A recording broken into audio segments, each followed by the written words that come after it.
Hello guys, இன்றைக்கி நம்ம ice cream recipe தான் பார்க்க போகிறோம். கஸ்டர்ட் ஐஸ்கிரீம் எப்படி செய்யலான்னு பார்க்கலாமா? அதுக்கு ஒரு பவுலில் 2 table spoon custard powder, 1/2 cup காய்ச்சி ஆற வச்ச பால் சேர்த்துட்டு ஸ்பூன் இல்லைன்னா விஸ்க் வச்சுட்டு நல்லா லம்ஸ் இல்லாமல் மிக்ஸ் பண்ணி விட்டுக்கோங்க. இப்போ கஸ்டர்ட் மிக்சர் ரெடி ஆகிடுச்சு. இப்போ இது ஓரமாக வச்சு நெக்ஸ்ட் ஒரு சாஸ்பேனில் 1/2 லிட்டர் பால் எடுத்துக்கிட்டு பால் பாயில் ஆகி வரும்போது நம்ம சுகர் ஆட் பண்ணிக்க போகிறோம். 200 கிராம் சுகர் ஆட் பண்ணியிருக்கேன். இப்போ சுகர்லாம் கரைஞ்சி மெல்ட் ஆகிற வரைக்கும் நம்ம இதை பாயில் பண்ணிக்கணும். இது நம்ம மீடியம் டு லோ ஃப்ளேமில் வச்சுட்டு பாயில் பண்ணணும். மிக்ஸ் பண்ணி விட்டுட்டே தான் இருக்கணும், இல்லைனா அடி பிடிச்சிரும். சைட்ஸ்லலாம் எடுத்து விட்டுட்டு நீங்கள் இந்த மாதிரி ஒரு 10 to 15 மினிட்ஸ் ஆகும். இது பால் கொஞ்சம் ரெடியூஸ் ஆகி கிடைக்கும் இந்த ப்ராசஸ் பண்ணும்போது. இது பேர் ரிடக்ஷன் ப்ராசஸ். இந்த ப்ராசஸ் செய்யும்போது உங்களோட ஐஸ்கிரீம் நல்லா க்ரீமியாக கிடைக்கும். ஸோ இந்த ப்ராசஸ் நீங்கள் கண்டிப்பாக செய்யணும்.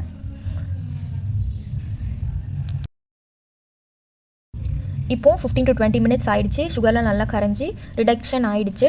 இப்போ நம்ம மிக்ஸ் பண்ணி வச்சுருந்த கஸ்டர்ட் மிக்சரை சேர்த்துட்டு மிக்ஸ் பண்ணிக்கணும். லோ ஃப்ளேமில் வச்சுட்டு தான் நம்ம கஸ்டர்ட் மிக்சரை ஆட் பண்ணணும். நீங்கள் ஹை ஃப்ளேம் வச்சுட்டு ஆட் பண்ணிட்டீங்கன்னா கட்டியாக வந்துடும். அதனால் லோ ஃப்ளேமில் வச்சுட்டு கஸ்டர்ட் மிக்சரை ஆட் பண்ணிவிட்டு அடுத்தது மீடியமில் வச்சுட்டு குக் பண்ணிக்கோங்க. குக் பண்ணும்போது கையை விடாமல் நீங்கள் கிண்டிகிட்டே இருக்கணும், இல்லைனா அடி பிடிச்சிரும். நீங்கள் பாருங்கள், இப்போ கொதிக்க ஆரம்பிச்சிருச்சு. கஸ்டர்ட் நல்லா திக்காகி கிடைக்கும். அது வரைக்கும் நீங்கள் மிக்ஸ் பண்ணணும்.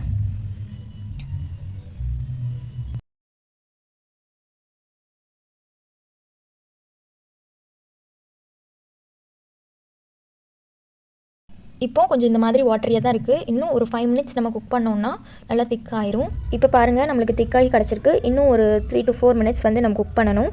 மிக்ஸ் பண்ணி விட்டுட்டே குக் பண்ணுங்கள். இப்போ பாருங்கள், நல்லா திக்காகி கிடச்சிருக்கு. இப்போ ஒரு 2 மினிட்ஸ் குக் பண்ணால் போதும். நம்மளோட கஸ்டர்ட் மில்க் மிக்சர் ரெடி ஆயிரும். இப்போ நம்மளோட ஐஸ்கிரீம் பேஸ் ரெடி. இது ஒரு ஏர்டைட் கண்டெய்னருக்கு மாற்றிட்டு சர்ஃபேஸ் கிளிங் ரேப் பண்ணிவிட்டு நம்ம மூடி வச்சுட்டு ஒரு 5 hours 2 to 5 hours நம்ம ஃப்ரீசரில் வச்சு எடுத்துக்கணும். 3 hours ஃப்ரீசரில் வச்ச ஐஸ்கிரீம் பேஸை ஒரு பவுலில் ஆட் பண்ணிவிட்டு 2 to 3 மினிட்ஸ் நம்ம பீட் பண்ணிக்க போகிறோம். பீட் பண்ணி முடித்ததும் நம்ம இதில் ஃப்ரெஷ் க்ரீம் ஆட் பண்ண போகிறோம். க்ரீமினஸ்க்காக 200 ml ஃப்ரெஷ் க்ரீம் ஆட் பண்ணிவிட்டு அதையும் சேர்த்துட்டு நல்லா மிக்ஸ் பண்ணிக்கணும்.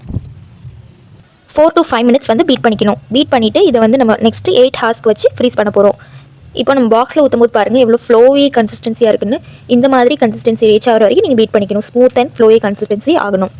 நெக்ஸ்ட்டு இதை நம்ம கிளிங் ரேப் பண்ணிக்கணும். சர்ஃபேஸ் ரேப் பண்ணிக்கணும். ஐஸ் கிறிஸ்டல்ஸ் எதுவும் ஃபார்ம் ஆகாமல் இருக்கிறதுக்காக இந்த ஸ்டெப்பை நம்ம பண்ணுறோம்.